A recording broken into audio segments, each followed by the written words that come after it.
get ready for the next lesson, that is what? New slicer with images. इस बार images भी add करनी है, लेकिन उसके लिए कुछ अलग डेटा है जो मैं डेटा पहले दिखाना चाहूँगा. हम एक्सेल फाइल में जाते हैं, मैंने क्या करा है वो भी बताता हूँ, वो इमेजेस कैसे आएगी उसके बारे में हम बात करेंगे पहले.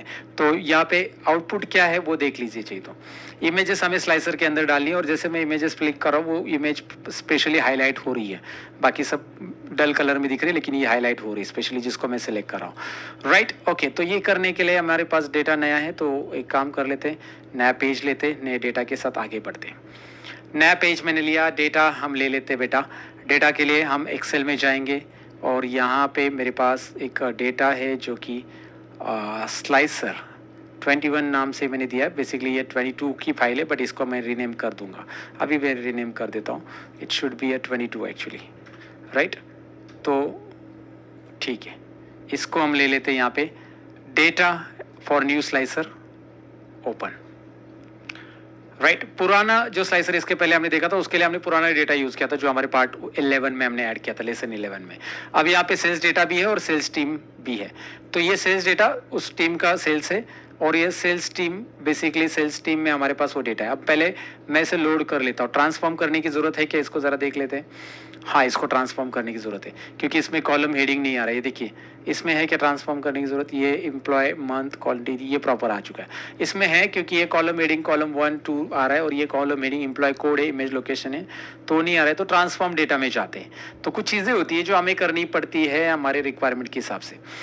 तो अभी इस सेल्स टीम का जो डेटा दिखाई दे रहा है आपको यहाँ पे, और सेल्स डेटा भी उसका यहाँ पे दिखाई दे रहा है. बट मैं सेल्स टीम में क्लिक करूंगा, और आपको पता है पावर क्वेरी में होम में use first row as header ये ऑप्शन है. Use first row as header. अब इमेज का यहाँ पे मतलब इमेज लोकेशन एम्प्लॉय कोड ये हेडर आ रहा है, दिखाई दे रहा है. जो हमारा फर्स्ट रो था, दोबारा दिखाता हूं मैं. पहले क्या था देखिए, फर्स्ट रो हमारा ये यहाँ पे आया है, तो हमें ऊपर चाहिए, तो फर्स्ट रो एज हेडर मैंने किया, और ऑटोमेटिकली प्रमोटेड हेडर्स का ये स्टेप्स यहाँ पे ऐड हो गया. बाय डिफॉल्ट ये ऐड होता है, बट ये नहीं हुआ था, वो रिकॉग्नाइज नहीं कर पा रहा था, तो इसलिए हमने ये किया. Close and apply. अब एक बार मैं एक्सेल फाइल ही ओपन करता हूँ, आपको डेटा दिखाता हूँ कि है क्या बेसिकली, और हमें डेटा लेना कैसे है उस पर्टिकुलर इमेजेस को ऐड करने के लिए स्लाइसर में.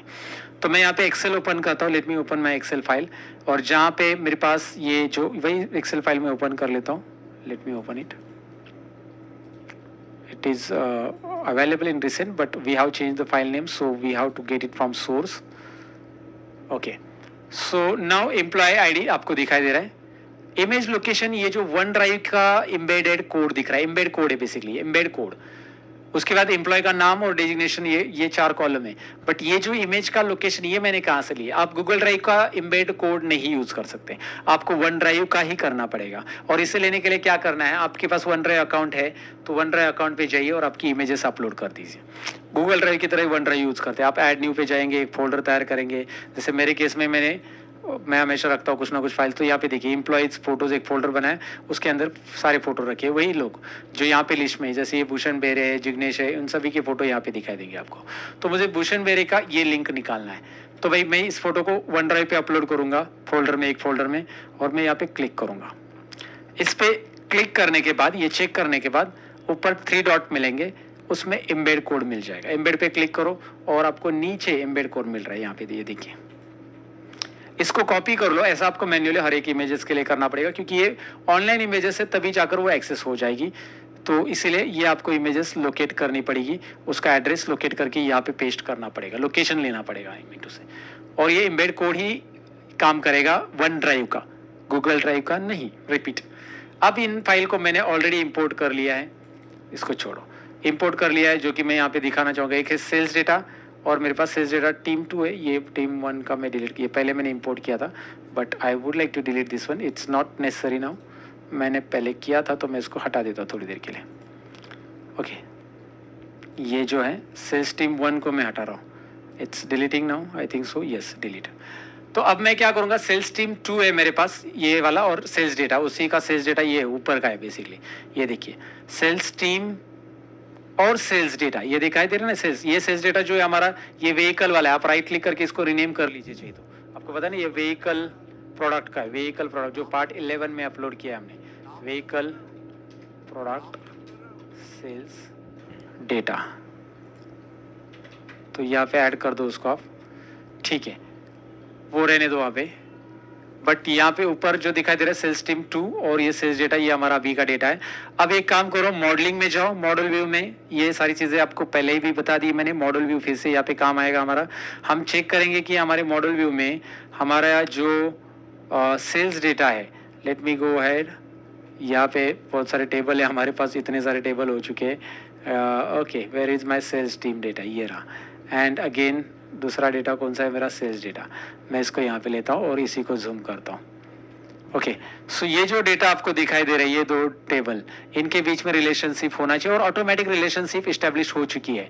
अब इसके बारे में मैंने पहले ही कहा है, जब कॉलम के यहाँ पे देखिए एम्प्लॉय कोड है और यहाँ पे भी एम्प्लॉय कोड है, तो ये है हमारा कौन सा टेबल, फैक्ट टेबल, और ये है हमारा डायमेंशन टेबल सेल्स टीम, क्योंकि वहाँ पे यूनिक है। तो 1 to many रिलेशनशिप यहाँ पे बनी है एम्प्लॉय कोड के बीच में, ये रिलेशनशिप है। तो ये हम वैसे भी हमें स्लाइसर बनाने के लिए रिलेशनशिप की जरूरत नहीं थी, बट अगर इस सेल्स डेटा में से उस स्लाइसर को अप्लाई करना है तो हमें जरूरी पड़ेगा।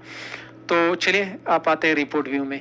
आप एक काम कर लो, आप रिपोर्ट व्यू में आके एक कॉलम चार्ट पहले बना लो ताकि आप उसके ऊपर स्लाइसर अप्लाई करके देख सके। कॉलम चार्ट में हम ऐड करते हैं सेल्स को वाई एक्सिस में, और उसके बाद हम ऐड करते हैं एम्प्लॉय के नेम को एक्स एक्सिस में। सो एम्प्लॉय नेम वाइज मुझे यहाँ पे इसका सेल्स मिल रहा है, right. You can view into the pie chart also, pie chart में करना है तो पाई चार्ट में व्यू करो, तो आपको पाई चार्ट में मिल गया। बट मुझे स्लाइसर ऐड करना है अभी, तो मैं नए स्लाइसर पे जाता हूँ। नए स्लाइसर पे मैंने क्लिक किया। नए स्लाइसर पे क्लिक करने के बाद आपको ऑलरेडी सब कुछ पता है, बस आपको यहाँ पे क्या करना है स्लाइसर में इस बार, पहले तो आपको एम्प्लॉय ऐड करने यहाँ पे, तो एम्प्लॉय के नेम को ऐड करो सेल्स टीम में से। देखिए सेल्स टीम में एम्प्लॉय नेम है तो ये ऐड कर दिया यहाँ पे, राइट।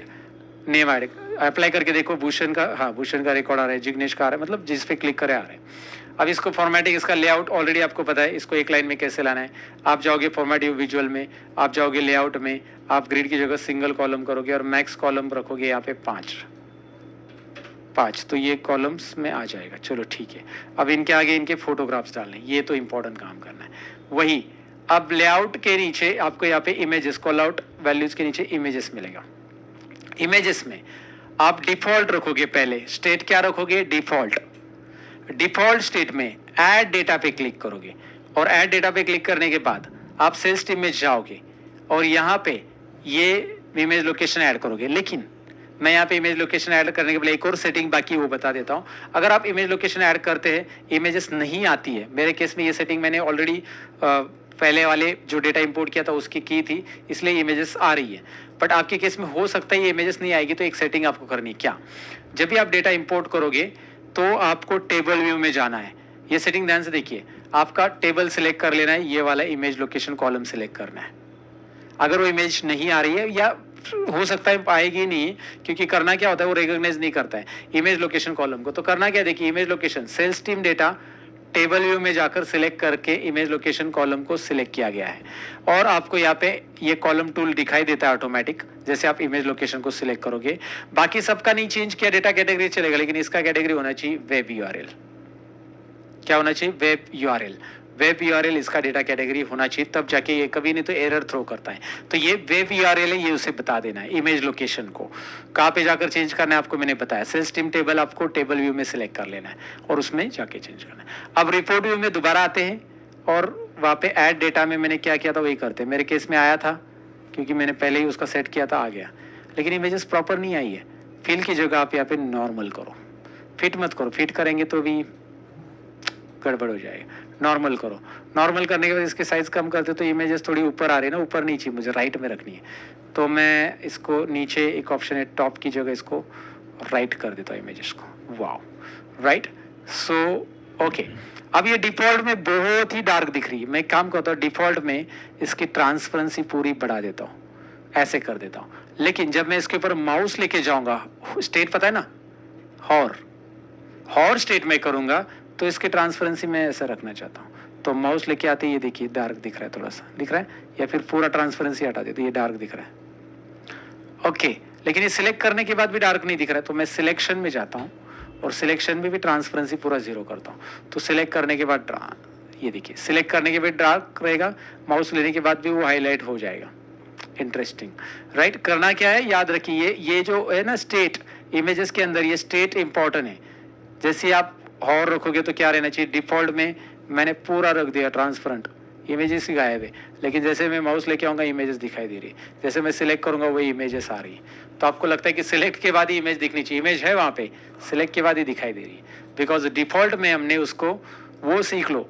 इमेजेस में डिफॉल्ट में मैंने क्या किया है, उसका ट्रांसपेरेंसी 100 रखा है। अगर आपको लगता है नहीं यार थोड़ा बहुत तो दिखे इमेज एटलीस्ट, ये ठीक है, राइट। तो ये आपको क्लियर हो चुका होगा, होप सो क्लियर हो चुका होगा। एक और चीज़, इसको थोड़ा सा फॉर्मेट वगैरह करना है तो कर लो, जैसे हमने किया था ना, फॉर्मेट यो लाइक बटन्स में जाओ और फिल में कलर दे दो।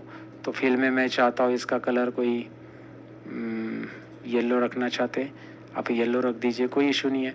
आप इसको राउंड कॉर्नर्स करना चाहते तो आप उसका लेआउट में शेप में जाकर राउंडेड कॉर्नर्स कर दो ताकि वो थोड़ा राउंड दिखाई दे। 10 पिक्सेल्स कर दो उसको, आप असेन बार भी अप्लाई कर दो। This is the formatting that you can apply here and literally ये थोड़ी सी फॉर्मेटिंग देने के बाद थोड़ा वो अच्छा भी लगता है। उसके बाद आप कुछ और फॉर्मेट देना चाहते तो दे सकते, and you can literally title वगैरह बंद करना है, यहाँ पे जाओ और जनरल में जाओ, टाइटल बंद करो, इफेक्ट्स में भी बैकग्राउंड बंद कर दो, ताकि आप जब कभी भी इसको कहीं पे भी रखोगे सो कॉपी करके, सपोज मैं इसको यहाँ पे इस पेज पे रखता हूँ, ये सिंक्रोनाइज करेंगे, मतलब वहाँ पे डेटा है नहीं कुछ, बट ये देखिए, so you can put it like this, यहाँ पे भी पुट कर सकते हैं आप, बैकग्राउंड के साथ भी वो प्रॉपरली हो रहा है। माउस पॉइंटर घुमाते ही आपको थोड़ा सा और लग रहा है तो उसका कलर भी चेंज कर सकते हैं आप। Okay, so this way you can add images to the slicer guys, right. I think so आप समझ गए होंगे कि कैसे करना है इसको। Thank you very much for watching this lesson too guys. See you in the next lesson.